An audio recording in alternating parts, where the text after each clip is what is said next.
Well, good morning, everybody, and thank you for joining us on the Brink Rapid Response to the unfolding events in Israel today, which have been really quite momentous. I don't know about you, Andrew, but I'm struggling to. I feel like I've been struggling to process the war as a whole for the last 2 years. It's almost like living in an alternative reality, and it's become even heightened now that I can't quite assimilate the idea that they're finally home. Yeah, well, processing the war has been my job, so that bit I'm okay with. But Yeah. the kind of emotional engagement with the hostage situation has been quite a journey, and it's I've met so many hostage families. Once you've had happy resolutions and tragic resolutions to that experience, that to see the final living hostages finally make it back to their families. Some of those photos today were incredibly emotional.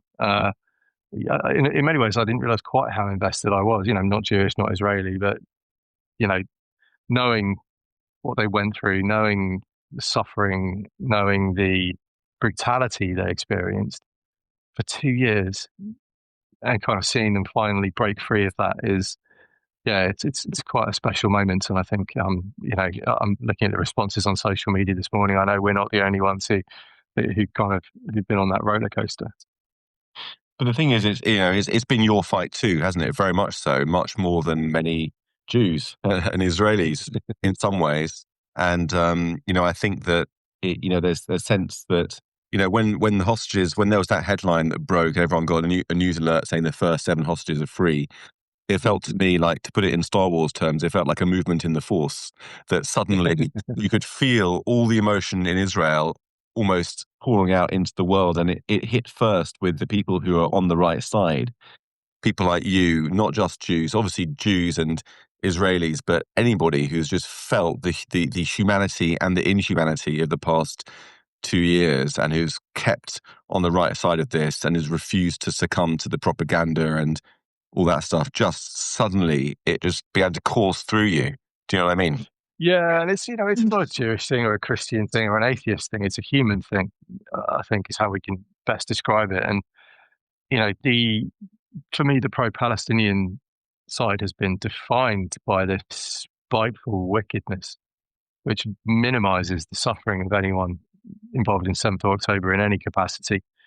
And it's almost been an object of pride for them that happened, and mockery of what those people were going through. So, everyone, the world is clearly split on these two lines, but everyone on, as you say, the side that is moral and respects human life. Everyone, I think, who's been on that side for 2 years will be feeling the same way right now.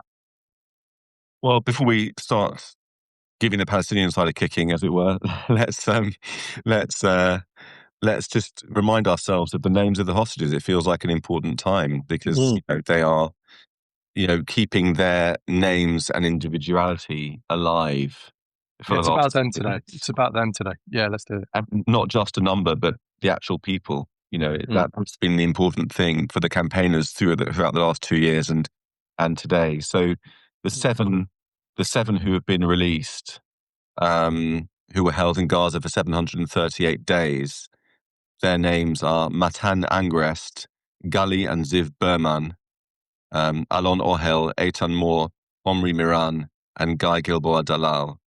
All obviously men, generally quite young, and they're all home now.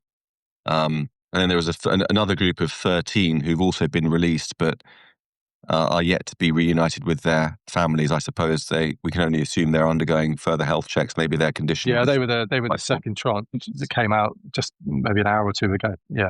Right. And so they are Elchana Bochbot, Ron Braslavsky, Nimrod Cohen, Ariel Cuneo, and David Cuneo as well. Eviatar David, who we saw being forced to dig his own grave in a state of great emaciation just a few weeks ago. Maxim Herkin, Eitan Horn, Sergev Kalfon, Bar Kuperstein, Yosef Chaim Ochana, Avinatan Or, and Matan Zankar. So these are the people who have been at the heart of all this global depravity and insanity, kept largely underground. I mean, the few pictures that we've seen of them so far, they look, very, very pale, obviously quite traumatized. And I mean, you were saying to me the other day that Hamas has been trying to feed them up, sort of gavard them in preparation of releasing them. Yeah, I do have an intelligence link in Israel who told me that a few days ago that Hamas took them out of kind of that starvation routine maybe 10, 12 days ago. And they've been desperately trying to feed them up so they didn't look so horrendous on the cameras when they were released, which also speaks, I think, to just how media aware Hamas are. You know, that every bit of this will be everything we've seen from them on the ground is incredibly choreographed, and you know these prisoners they weren't people to them. They were PR tools. It's just a yet another, as if one were needed, an example of just how evil Hamas is. Yeah, and on the Israeli side, they were trying to stop Hamas from doing that because of the health dangers of being starved for so long and then suddenly being given loads of food, which just speaks, that tells you everything that you need to know about the Israeli attitude towards human life and compassion and placing getting its people home above anything else, and Hamas's attitude towards a position where all humanity is expendable in the cause of jihad. They're all just in the waiting of paradise, and death is better than life for them. Yeah, well, there's a parallel here. There's a parallel here that my grandfather sort of passed down the story. He was 8th US Army during the Second World War. And I forget which camp it was that he was part of liberating, but he said that they inadvertently killed some of the kind of survivors by giving them chocolate, and it just overpowered their kind of ability to process that food because they'd been starved for so long. So like an army-wide order went out, like you're not to feed these poor prisoners. And apparently that was one of the hardest things they came across, because their every instinct was to take these poor human skeletons and try and help them, and it was the worst thing they could do. So there's a real parallel there. So he liberated concentration camps. One Oh wow! concentration camp, singular. That's no, that's part of why this has been so personal for me, if I'm honest. Sort of not following in his footsteps, but certainly following his example in the way I could. It's interesting, isn't it, how that gets passed down? And my grandfather my Jewish grandfather fought for the RAF at D-Day and all the way to Berlin in 1945, and that's been in my mind a lot too. I mean, the parallels between what we've been seeing in the last couple of years and the Second World War.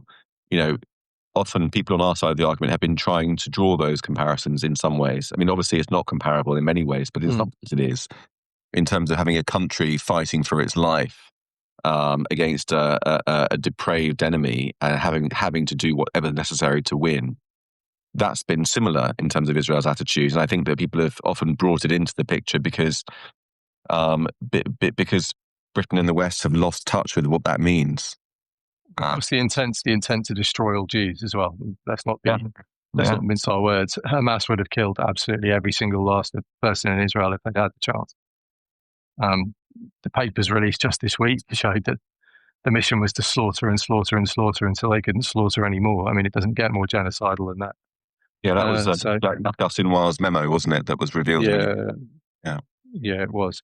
I think I've been tracking the intelligence side of that as well for a few months. So again, I know people who've kind of kept me in the loop slightly. The trove they found from his computer servers and from his, from the paperwork that they found in his headquarters, it's going to take them a very, very long time to process all of it. There's a huge amount retrieved from there. So, there's a lot more to come out, I suspect, over the next sort of months and years as this stuff finally gets worked through. And of course, the major difference, one of the major differences between the Second World War and now, the Holocaust and now, is that now we've got hundreds of thousands, even more, of people in our own societies who are actually not just cheering on and celebrating the attempted genocide of Jews, but actually aiding and abetting it with the pressure that they're placing on our governments to make Israel lose, to use every lever in their power to make Israel lose. And I've been playing around with this yellow pin this morning. What do we do with these? I mean, the living hostages are back. We should of course bear in mind that the hostages who died in captivity or who were killed have not come back yet. So this is still relevant. But for me, I'm going to keep this as a reminder of the significance of public pressure and campaigning, because the people who campaigned under this yellow ribbon were so brave in Israel, of course, but also around the West. We've seen them confronting people who are trying to chop down yellow ribbons. We've seen them filming open anti-Semitism. We've seen them, I mean, only on Saturday when there was that Palestine march in London, a small number of counter-protesters stood up to them and were arrested for holding up a placard which said, "We stand with Britain's Jews." And for me, this is a symbol of them, and it's worth keeping in their honour even after, hopefully the last bodies are returned. But Yeah, then, well, it's worth. I mean, it's worth just jumping in and defending the police. They were arrested for their own safety. There is a public duty order on the police preserve someone's own safety as well as arresting people for threatening it. So, I think, yeah, given the crowd dynamics, they didn't really have a great deal of choice. I mean, the point I'm making isn't necessarily about the individual police officers. It's more about the crowd dynamics, we've allowed this to happen. We've allowed exactly a situation to come to pass where after a ceasefire, after October the 7th anniversary, after the Manchester attacks, we now have thousands upon thousands of people with no reason to take to the streets other than anti-Semitism. And that's being allowed to happen by our pathetic Prime Minister and downwards through the establishment. Our eunuch Prime Our Minister. eunuch Prime Minister, as I've started. Probably one of my favourite phrases you've ever written there. Absolutely. I'm stealing it wholesale and giving credit where appropriate, but it's a great phrase. Our eunuch Prime Minister. But look, we're in a position where the people who do stand up are being arrested for their own safety. I mean, that's what I'm talking about. So the fact that somebody is holding a sign saying "Stand with British Jews" is considered so potentially inflaming to a crowd that the police don't have the capacity to control if they go out of control. Exactly. They're having to arrest and move Jewish supporters to get them out of harm's way. I mean, that is a hell of a statement, and it's far worse than allegations of two-tier policing. That is allegations of, our government has lost control of the streets to these Hamas fans. And look, this was always Hamas's strategy. They're really clever in how they do this. This campaign has been far more than a tactical battlefield. It's been an international information battlefield, and what they've essentially tried to do is get people to march in support of their war aims. And it doesn't matter if someone's like, "No, I'm against Hamas, I just want peace." It's like, no, you're still doing what Hamas wants you to do. It doesn't matter that, you conned yourself into thinking this makes you a good person, that you're doing it for the poor Palestinians who are completely innocent and have been just caught up in the collateral damage, which is, of course, a tragedy. The fact is that Hamas has played this information campaign so well, and this is the end result. And it's scary. There is a now thoroughly activated and effective fifth column that is undermining the good interests of our country. Because the best interest here would have been for our government to put pressure on Hamas. Exactly. That's what would have brought this war to an end sooner. Yeah. And the worst thing about it is that our eunuch Prime Minister and the establishment have bought this stuff, that time and time again, from the beginning, when these marches started, on October the 7th, 2023, these marches first started. The first major one was organised shortly after October the 7th. And many of the organisers, the key organisers, had past links to Hamas. Some of them had been pictured with Hamas leaders in Gaza. So it was always clear what was happening. 12:39 on 7th of October is when the Met Police received the first request to do a pro-Palestinian march. So whilst Jews were still being slaughtered, they were requesting to march for the other side. And it wasn't a protest. It wasn't a protest. It was a celebration. And still, for 2 years, we've had everyone from the Prime Minister downwards taking an attitude that these people marching, they're not anti-Semites. They just hate the way the Jews love killing kids so much. That's been the message, and buying into the propaganda rather than standing firm against it. And that's the other message that I'm taking from this thing that I'm going to keep, which is that, imagine if all of those pro-Palestinians would have taken to the streets with the Palestinian flag, but also with this, standing against Hamas, bring them home, free Palestine from Hamas. You know, that sort of message coming out of those thousands, which would have been the right moral message, would have put pressure on our eunuch prime minister to then take that to the United Nations, to resist the idea of recognizing a Palestinian state without putting pressure on Hamas, would have demanded that Hamas are disarmed. I mean, we got to a point where there were more marches against Hamas in Gaza, where the price is paid with your life, than on the streets of London and Manchester and Edinburgh and elsewhere. And that's where our societies have gone so wrong. And I just live in this parallel universe where imagine if those hundreds of thousands of people had raised this along with the Palestinian flag and demanded that Hamas directed all of their anger towards Hamas where it should have been directed. The war would have been over a long time ago. Mm. And, it took Donald Trump to be the one to do that, finally. I mean, it took him a year, Yeah. nearly. Even the Trump didn't finally put the pressure on until very recently.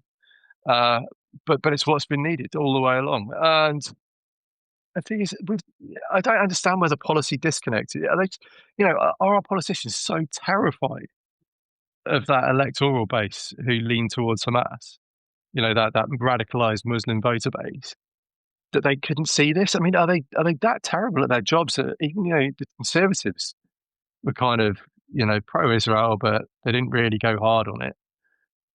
Is it just an irrelevance to us? Is it just I just don't understand how we failed so badly. But then I remember the government minister who didn't know who Sinwar was, and you realise that actually most MPs have no more information on this conflict than the average bod on the street. Well, I think That's kind of worrying as well. But partly that, but I think it's also just a lack of leadership. And the lack of leadership is one of the great components of the catastrophe that we find ourselves in. That no one's able to look at the facts, look at the morality of it, say, actually, these masses on the streets, they are wrong. Our interests are best served by supporting the democracy, not the jihadis. And I'm going to make that argument and persuade the country not to be convinced by the propaganda and to follow the right path that's going to lead to peace and prosperity for the world. And, in terms of Donald Trump, I mean, you're right that the plan has emerged recently, but I think that it's true that it really is, as a source told The Telegraph recently, the sort of, I think they called it the cap on the pyramid. There's been a lot of work that's gone into this before it's been announced, a lot of diplomatic work in getting the Arab states in particular on side. I mean, that's a huge, Donald Trump, him and his administration, of course, the force of his personality has carried this over the line to a large extent without even the details being agreed. We're here and the hostages are home. Can't believe I just said that. But also, there's a lot of subtlety, diplomatic subtlety that's gone on with regard to Qatar, Turkey, and Egypt, giving them sweeteners from the US. F-35s for Turkey, which is in itself a big question mark, but that's what they've got. Qatar security guarantees, Egypt aid, and so on, and the assurances of no Gazans in the Sinai. Those things were the carrots, and it seems like Netanyahu provided the stick. The strike on Qatar and other things. The madman strategy from, to quote the Nixon thing of making people think that you're just mad enough to go on and kill whoever you need to kill to get to your goals. That from Bibi, and some quite strong personality from Trump, but some diplomatic subtlety from at least from his administration as well, that's led us to this point, don't you think?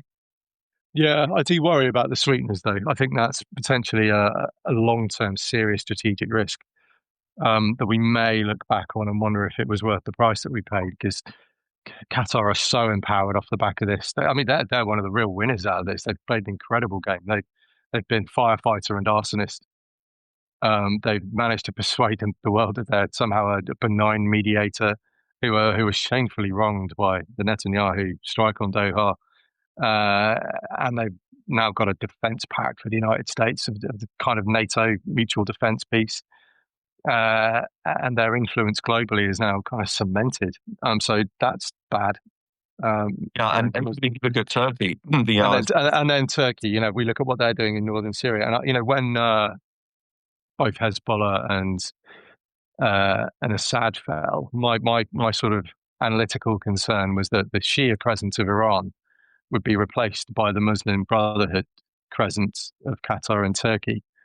And I'm seeing steps in that direction. I mean, there's Turkish troops being talked about deployed onto the streets of Gaza. And then we're going to be in a position where we know Hamas isn't going anywhere. Mm. Everything they're doing right now, so it shows that they are prepared for a long game here, even if that does involve just fading into the background and being a kind of behind the scenes power rather than an overt power. They're not going anywhere. And if they do then start making aggressive moves back towards Israel, Israel's in a position where there are then Turkish troops on the ground, Yeah. who won't play nicely, and Turkey now will then have F-35s. And when Trump's gone in 3 years' time, this whole paradigm's going to shift anyway. So there are some long-term repercussions of this that give me genuine grounds for concern. But obviously today I'm focusing on the fact that there is a great result, and that's the thing And we'll be focusing on. in fact, over the weekend, I was talking to a source in the RAF who speculated that selling the F-30 or giving the F-35, or selling, I think it is, selling the F-35s to Turkey would potentially create further dangers because they've got Russian air defenses. Yeah, and they've got the S-400. The S-400, and to work out how Russian air defenses can be adapted to shoot down F-35s is going to be a lot easier when you've got F-35s. And that might have a knock-on effect for the Israelis using F-35s over Syria and over Iran when they're going to be facing those Russian defenses. So there could be some intelligence, drawbacks to giving these crown jewels. I mean, I assume you would have hoped that the Americans would have thought of this, but maybe they haven't. So there's all these sorts of. That's only one example of a potential landmine in the future that could come from these deals. But I think it's also important to recognize that Trump made these hyperbolic statements about eternal peace. Was it eternal peace and peace in the Middle East and things? But I think that there's a kernel of truth and seriousness in what he's saying, because this strategy is part of a broader strategy involving expanding the Abraham Accords. And it was fascinating to me that we saw reports just earlier of Indonesia's president, and I'm going to read this from the screen, Prabowo Subianto, who is going to be arriving tomorrow in Israel, the first head of state from Indonesia to arrive in Israel ever, having notably stood up for Israel in the UN when the Palestine state recognition debacle was taking place. Well, stood up. He was not condemnatory, and I think that's as good as it gets. And he also said shalom, of course. Yeah, I mean, I think that helps standing up in relative terms. I mean, he didn't say bring them home and fuck Hamas, but he's, but there've been talk. There has been rumors or talk or speculation or whatever about Indonesia being one of the countries that might jump to peace to Israel alongside potentially Saudi Arabia, which we've been talking about for a long time, but also maybe Syria. And if something like that were to happen, that would change the game again in terms of having Arab troops on the ground in Gaza. It would change the international dynamic, don't you think?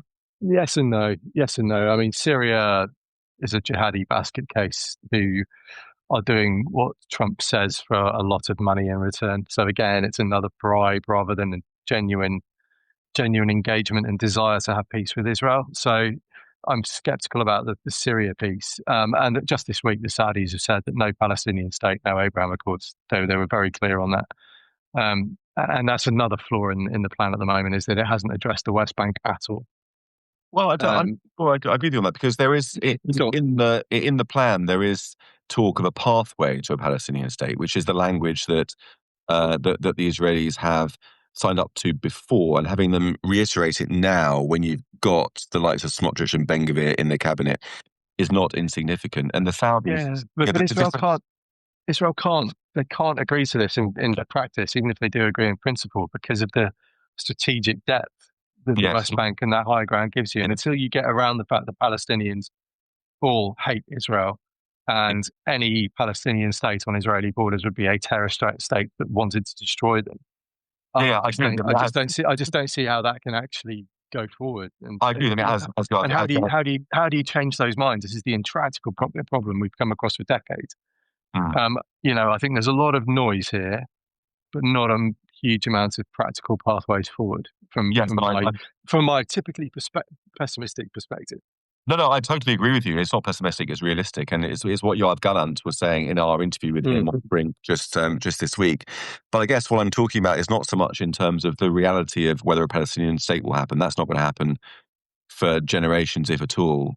But it's what language might be offered, or what sort of positioning, diplomatic positioning might be offered to allow the Saudis to legitimately come on board with the Abraham Accords, to say, look, we've got these Okay. assurances, we can go back to our population and tell them we've won this. I mean, it was interesting that when the UAE signed the Abraham Accords, it was linked to just before Bibi was threatening to annex the West Bank, and then the UAE were able to secure the Abraham Accords on the basis of not annexing the West Bank. So annexing that didn't happen, but they were able to say, look, we've got a concession from Israel. They're not going to annex the West Bank now, so that's our deal. Now we're going to join them in peace. And so it could have been a clever maneuver. Either way, that's how it worked. And so I think that with the Saudis saying, no Palestinian state, no Abraham Accords, there could be a lot of wiggle room in there for making it happen. It could be part of an orchestration, or it could form part of an orchestration de facto later down the line. So I wouldn't give up on the idea. I think Mm. it could And yeah, still. and also, there's a good carrot for the Saudis because they will be rightly pissed off about how Qatar has strengthened its position. Yes. That will really have raised eyebrows in Riyadh, I suspect. Mm. And they'll be looking for a way to try and outflank that, because the last thing they want is a Muslim Brotherhood hegemon That's right. to replace the Iranian hegemon that's just kind of had a bad 2 years. That's right. And I keep coming back to this idea that the last 2 years of war, yes, it's left Israel internationally isolated, particularly in the West, but it's really strong. It's in a strong position. It hasn't been this strong militarily since 1967. I know you can't necessarily easily take apart public opinion from hard security in terms of the overall prospectus. But nonetheless, if you look at it from a Saudi point of view, look what Israel and the US did to Iran. Look at how it struck the Qataris. Look at the state of Gaza. Look at Hezbollah. I Mm. mean, this is a strong ally. This is, Israel is the only Western country that has been called upon to prove its mettle in warfare, and has actually done so on the home front in living memory, really. And that means a lot, particularly with the backing of Trump and the might of America that's newly found its teeth and its muscle. Yeah, it's quite funny. The last ceasefire, there was an academic from KCL, King's College London, which takes an awful lot of Qatari money. Yeah. A gentleman called Dr. Andreas Krieg, who has also spent a lot of time in Qatar and seems to thoroughly post in support of the Qatari position for reasons I can only speculate. Um, the I'm sure last, it's a coincidence, Andrew. I'm sure it is. I'm sure it is. But either way, he Yeah. posted uh, he posted a tweet saying, "This is what strategic defeat looks like at the last ceasefire." And I might check in on him today and see how he feels that has held up over the last 8 or 9 months, because it very much looks like a strategic, military win for me. I mean, yes, there is some huge downsides to the diplomatic piece is going to take a very Well, long time, and the high watermark of Palestinianism might get even higher, frankly, when cameras do get into Gaza and they do start showing the scale of that destruction that I've seen firsthand, and it is truly awful. well, that's happening, We right? are, Yeah, that's yeah, happening of already. course, There's been news yeah. crews in bed. Yeah, yeah. There you go. And we are, of course, seeing, Israelis being legally hunted abroad. Yeah. The warfare against anyone with an Israeli passport is going to be difficult.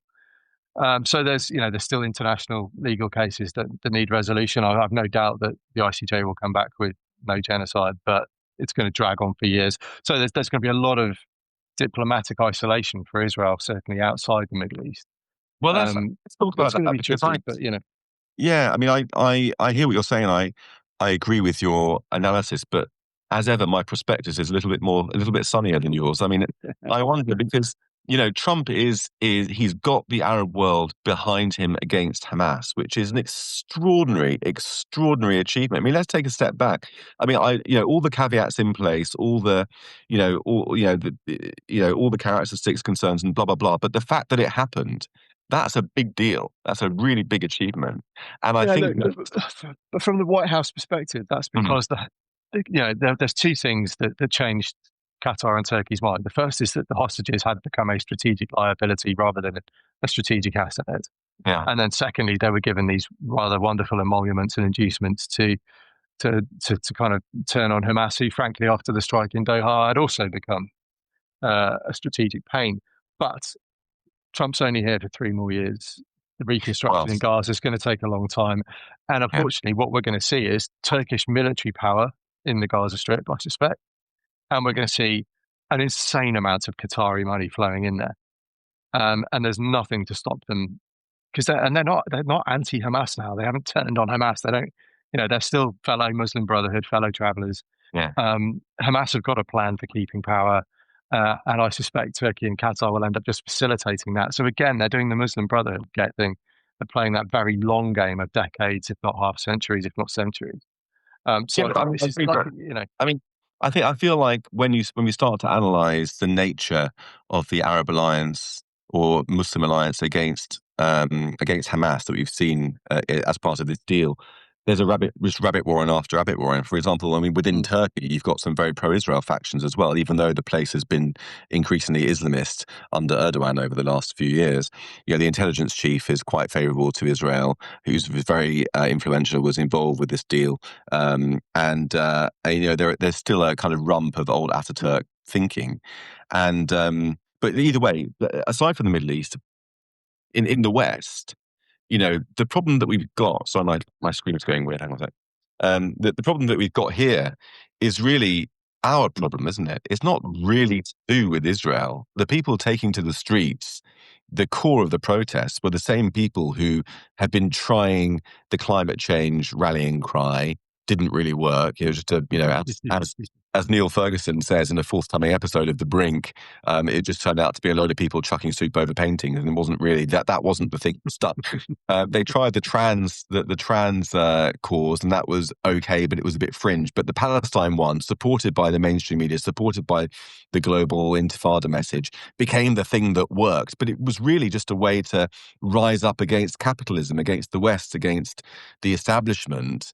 Against ourselves, that it was part of that effort, and that's not going away. And I just feel like that's a battle that we are gradually waking up to, with people, the British flags flying on lampposts and George crosses on roundabouts, which I saw just yesterday, with people increasing numbers of support for reform.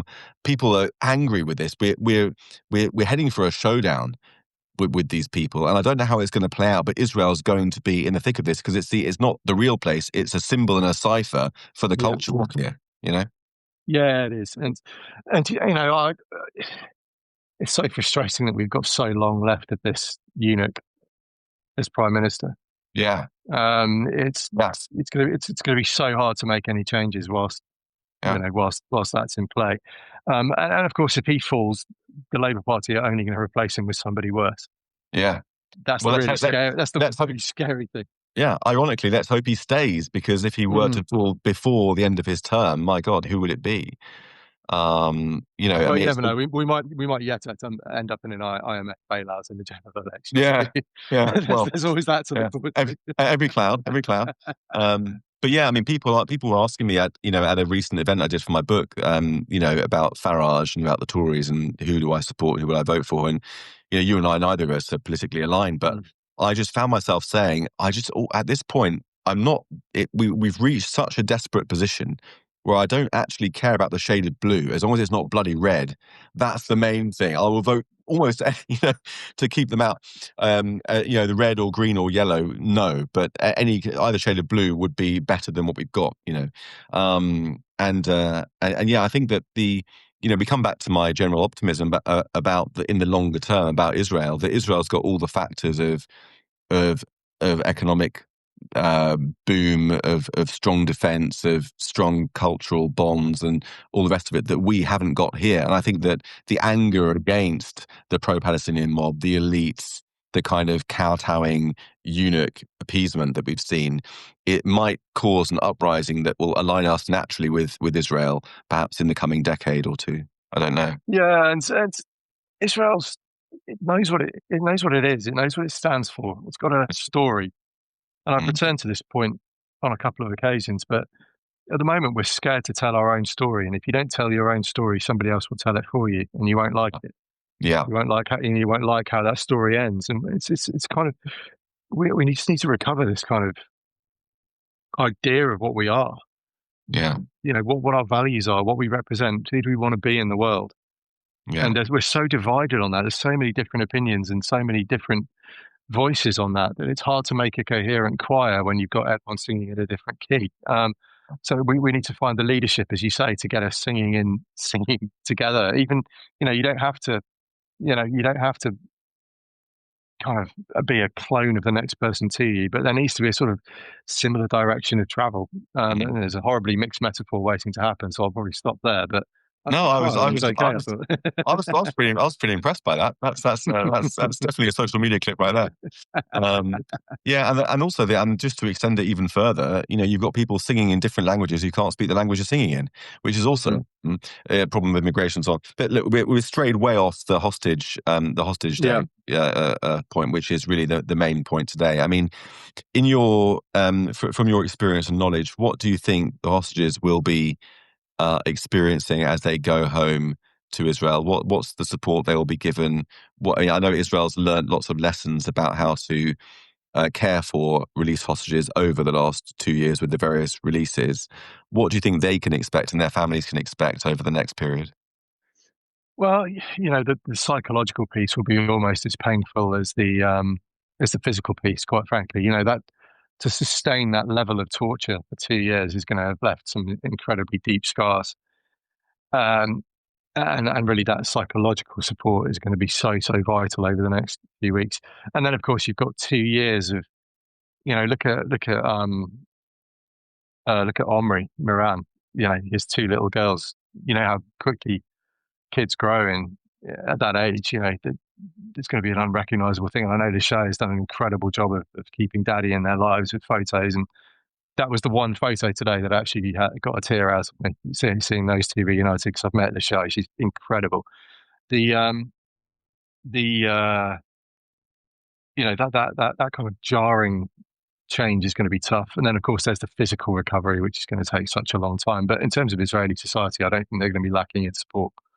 No, That outpouring of emotion today was quite something to see.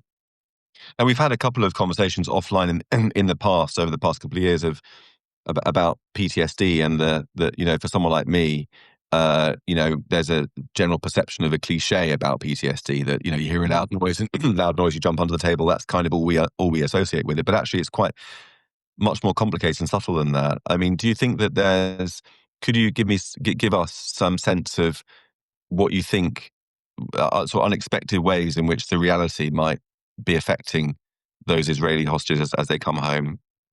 Yeah, the thing with PTSD is the trigger can catch you out. From my own experience, and for those who don't know, that was the reason I left the army. I've written about it on my Substack. If you want to go and read the article, I've kept it free, and it busts a few of the myths that are out there around PTSD. But it's the small, strange things that make you kind of that take you back to that bad thing.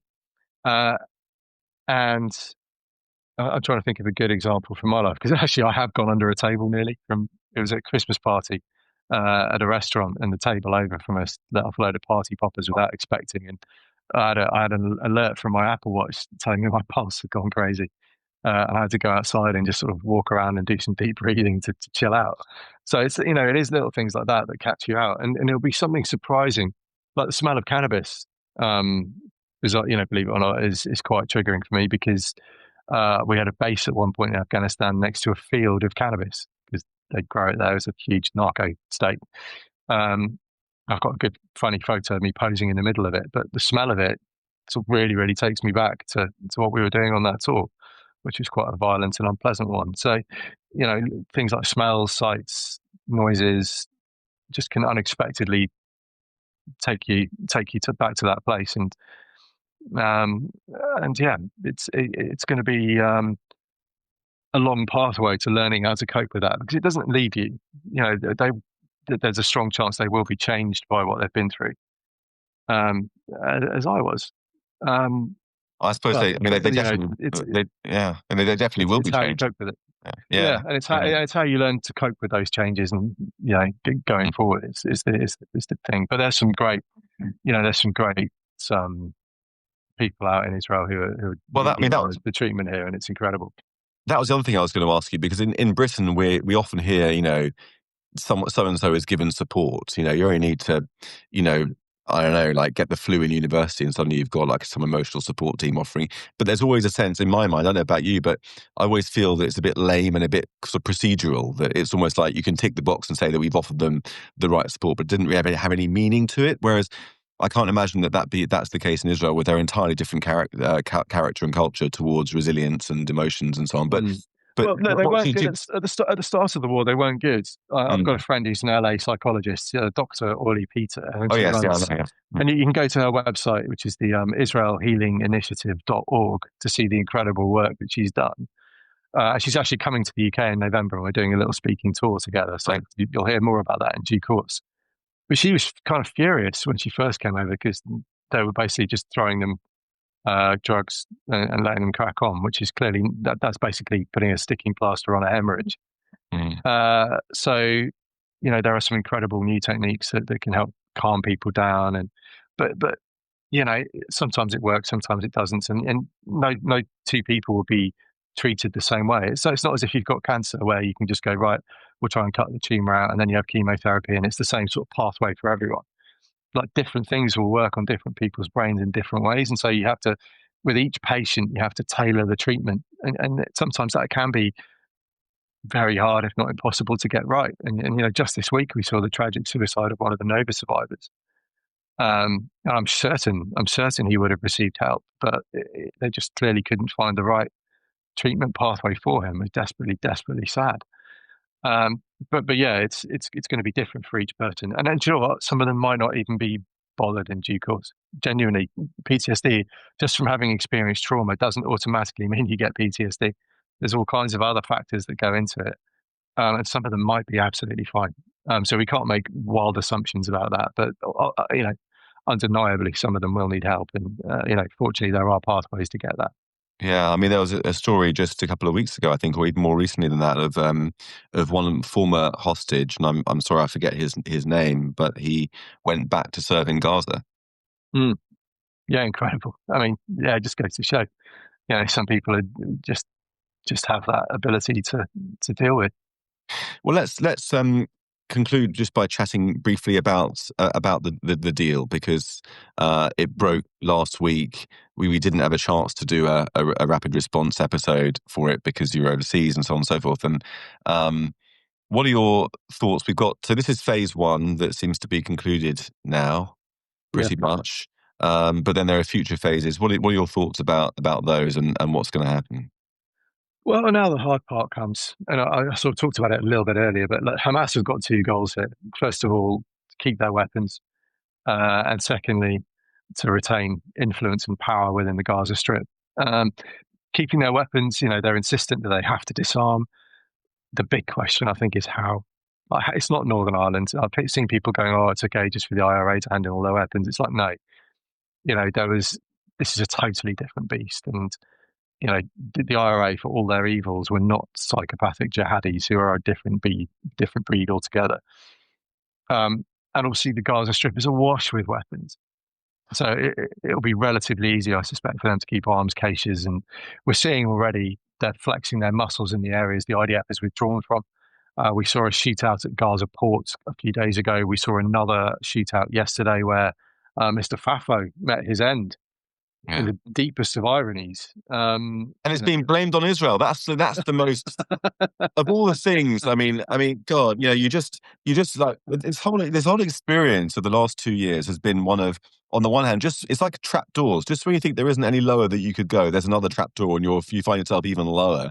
And sometimes things come from left field. I mean, blaming the death of Mr. Fafo at the hands of Hamas on Israel. I mean, I couldn't have seen that coming on my bingo card. I mean, people are blaming all the kind of score settling and internecine violence that's taking place in Gaza now, and this vacuum that's left with the wars ended, but the international stabilization force hasn't come in. that's being blamed on Israel as if they're trying to manipulate Gazan society to destroy itself. I mean, it's just, people are insane. People are Mm. insane. They're insane. It's a mental Yeah, health issue. and it goes back to that point that they don't. Israel's a cipher for all their own Yeah, personal angst. They just project onto. yeah. Um, even the apartheid thing. You go to Israel, most people there are darker than me. It's ludicrous. Going At back least, to at least on your first day until you've had a few days in the sun. yeah, well, yeah, thank you for that. God. But all of this stuff is just projection. It's not. Yeah, It's a complete divorce in understanding of what Israel is or is as a country. yeah. Um, but yeah, we're seeing that violence on the streets. We're seeing Hamas flexing muscles. We've seen a few parades around Al Shifa Hospital. It's always Al Shifa. Funnily enough, um, and yeah, we can see their direction of travel just from that. So getting them to disarm is going to be hard. Let's say an international security force does get in there. Look, are they going to face a counterinsurgency immediately? Probably not. Probably not. I think the Basra model is the good one. I mentioned it before, but stay quiet, let them present you with an opportunity to win power at the ballot box, and then you can turn on them once you've got the political power as well as the military power. And also So the International Stabilization Force, for a start, they wouldn't have fought in Gaza before at all, not set foot in Gaza. They wouldn't have the motivation that the Israelis have had to defend their families. They're doing essentially a UN job, policing someone else's yeah, country. And, are they really going to go? I mean, Israel's still going house to house on the West Bank to try and get Hamas weapons caches, let alone in Gaza. And it has security control over the West Bank, has never lost it since 1967. So is this really going to happen? That an international stabilization force will have the guts and the technique and the knowledge and the ability to disarm Hamas? and of course, if they're Turkish troops or affiliated Sympathies. Egyptian troops, Yeah. a lot of them are probably on Hamas's side. So their motivation would be even Yeah. lower. So that's an incredibly tricky stumbling point. And then you're going to have Hamas influence behind the scenes. People just don't understand how infested at every level of life Hamas was in Gaza, Mm. because the you know the the way in which they purged opponents. It's like when people say, "Oh, the Ministry of Health are just neutral civil servants." Yeah. Doesn't matter who the government would be; they'd have served them equally with neutrality and giving them the best advice possible. It's like, no, you lunatics. These Yeah. are all Hamas too. Which kind of brings us to the other element of the deal, which is the technocratic administration. So I shouldn't laugh, but this army of unaffiliated technocrats from Palestinian society that's going to somehow emerge and be responsible civil servants in Gaza. I mean, the plan that I think Trump was in a way a genius for forcing through this first stage while leaving the other stages vague, because if the whole thing was going to have to be agreed, we'd still be here in years and years' time. So that was a great move, but it also means that, as you said, the hard part starts now. And from the Israeli point of view, the essential point is that its security concerns need to be addressed, and if not, the IDF ain't going anywhere. Yeah, absolutely. And although there is an option that I've been keen on since March 25, and that's just make the border fence like the Egyptian one: nothing in, nothing out, no way through. Have a buffer zone. Anyone steps into it, it's Berlin Wall style, and the snipers kick into gear. Well, I think Um, that's going to happen anyway, isn't it? That's good. yeah, and actually, if they achieve that, then who gives a shit what's happened in Gaza? Quite frankly, as long as they can't attack Israel again, it's their problem, isn't it? Yeah, I yeah. mean, that's kind of my take. As long as Israel secures its border properly and Mm, doesn't get complacent again like they did up to October 6th, 2023, yeah. then actually it's not really Israel's problem, frankly, and Yeah, they can but just, I you should know, clarify that when you say who gives a shit about Gaza, you're talking about from the point of view of Israeli security, not from the point of view of you don't care about civilians in Gaza. yeah, obviously, yeah. Someone's going to say And, that. I thought I and was we live in a world so insane that people will try and spin that and exactly. use it against us. It's just pathetic. But yeah, thank you for that. Thank you for that. I could see it coming down the line. I thought Lifesaver. I'd get it in there. Yeah, that's because you're the experienced old hack, my friend. Well, it's Um, because I've been targeted so many times myself. Yeah, yeah, that's it. That's it. So yeah, obviously, a good future for Gaza civilians away from Hamas would be fine and ideal and wonderful. yeah. But from an Israeli perspective, as long as they're secure, frankly, it's not their problem. Yeah. Yeah. And it needs, it's the same old cliche that was trotted out, but it remains true. It's a truism Yeah. that it needs to be a Palestinian solution to a Palestinian problem in due course. Yeah. Yeah. Yeah. Like if the Palestinians want to have a state, if they want to be part of the community of nations, if they want to live and trade freely alongside their partners, they need to get a grip of the idea that Israel's going anywhere, because it's demonstrably not. If the Yeah. last few years have shown us anything, it's that Israel will fight to the very last bullet And the to truth, defend yeah. their borders. Yeah, and the real truth about all of this is that if the Palestinians had wanted a state rather than wanting to have one instead of Israel, they could have had it A from 1947 onwards, but B on numerous occasions. They would have had it a long time ago. Gaza would have been at peace if they would have just taken the opportunity they were given in 2005 when Israeli forces withdrew. I tweeted this. There was a speech that former President Bill Clinton gave on the campaign trail for Kamala Harris, which seems like a long time ago, where he was talking about how he said the only time that Arafat lied to him was at Camp David, where Bill Clinton said to him, "Here's the deal. You get 94% of the West Bank, 6% of Israeli land. You can choose which of the Israeli land you get. You get 2 of the 4 quarters of Jerusalem. You get a Palestinian state of the old city of Jerusalem. You get a Palestinian state capital in East Jerusalem. You even get a certain number of the Israeli watchtowers on the West Bank, or even all of them. I forget exactly what." And Arafat said, "Yes, I'll take it," and then said no.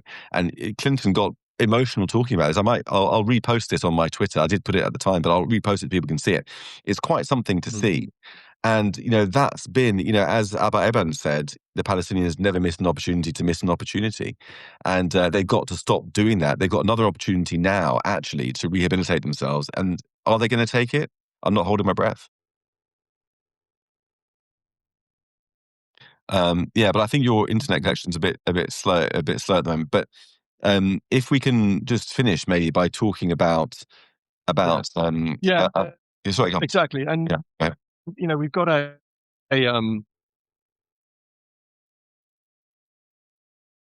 sorry, you're losing me. I think your internet's a bit slow, a bit patchy. All right. Well, just one. I mean, one. I'll go ahead with one final thought then, just to conclude. I don't know if you're going to hear me or not, but either way, the audience will. It's just Donald Trump. Andrew tends to be very critical of him. I'm very critical of him too, perhaps a little bit less critical than Andrew is. But just thinking about Donald Trump, I mean, he's so deplorable in so many ways, but I can't help but think, my God, from the point of view of Israel and the Middle East, imagine if we had President Kamala Harris right now. Just imagine that. You're right. I am highly critical of Trump, but he smashed this one out of the park for now. Yeah. Phase 2 comes with a whole load of other problems that will need solving. Does this endure beyond his 3 years? Because this is all about force of character and personality. It's got this over the line. Yeah. And does his successor have that ability to do that? So that's there are questions here, but he's undeniably done 2 good things in his presidency. The first was bombing Iran. The second one was this. And credit where credit's due. That's right. That's right. All right. Well, let's wrap it then. Thank you everyone for joining. We've got this is going to be out as a podcast episode later today. We've got another one dropping on Thursday, which is scheduled to be an interview with Yossi Cohen, the former director of Mossad, Spy Master Supreme. I know he's been interviewed by a lot of people. We gave him a bit of a different treatment from our points of view. Really fascinating, worth tuning in for that. And final thought, just I'm thinking about those sausages. I still can't quite believe it. I still can't quite believe it. Can you? Well, I'm going to take this T-shirt off after this for the very last time, and I never have to wear it again, which is just a wonderful feeling. And it's for all the other problems in the Middle East, for all the kind of challenges we've drawn out today, actually all that matters today is that those 20 hostages have come home alive, and that is a wonderful, wonderful thing, and I couldn't be happier about it. I'm sure there's a segment of our audience that would quite like to see you take it off now, Andrew, but I'm not going to encourage you to do 2 seconds. No, the Brink isn't that. The Brink is not that kind of podcast. We better leave it there. If you want to see the rest of it, you can go to my OnlyFans. I was going to say we've got to put ourselves back for the brink, but I think we just went over the brink with that comment. So anyway, all right, everyone. Well, thank you for joining us, and catch you on Thursday with Yossi Cohen. You've been listening to Brink's Rapid Response to the News on Substack Live. For further episodes, sign up today at thebrinkpodcast.co.uk.